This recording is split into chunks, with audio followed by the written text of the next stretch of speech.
کی بخشش کا سامان مل گیا، ہر مومن کی بخشش کا سامان مل گیا۔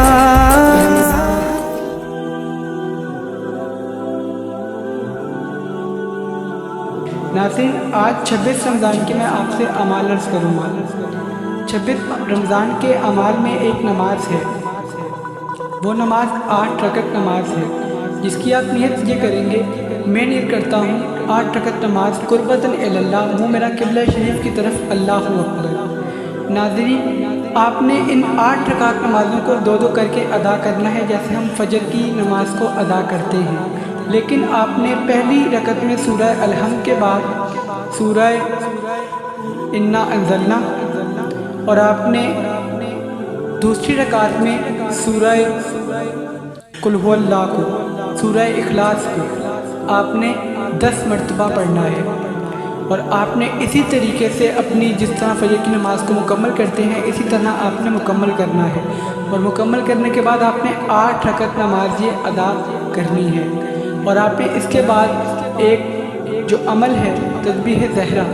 33 بار سبحان اللہ، 33 بار الحمدللہ اور 34 مرتبہ اللہ اکبر۔ ناظرین، آپ نے یہ عمل کر کے آپ نے اپنے اس 26 رمضان کے اعمال کو ختم کرنا ہے۔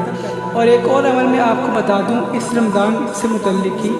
کہ ان تاک راتوں میں آپ سب سے زیادہ تسبیحات 4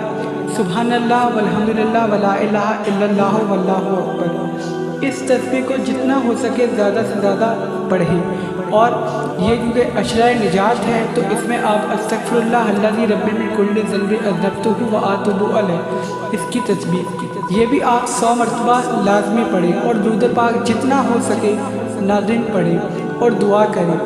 یاد رکھیں کہ اللہ تعالیٰ کو دعا کرنے والا شخص بہت پسند ہے، اور اللہ تعالیٰ کو وہ شخص قطعی پسند نہیں کہ جو دعا نہیں کرتا۔ ناظرین،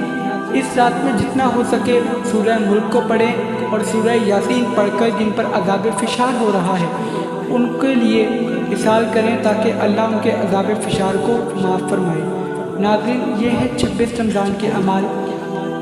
ملتے ہیں انشاءاللہ اپنی اگلی ویڈیو میں، تب تک کے لیے اپنا بہت خیال رکھیے گا۔ فی امان اللہ، اللہ حافظ۔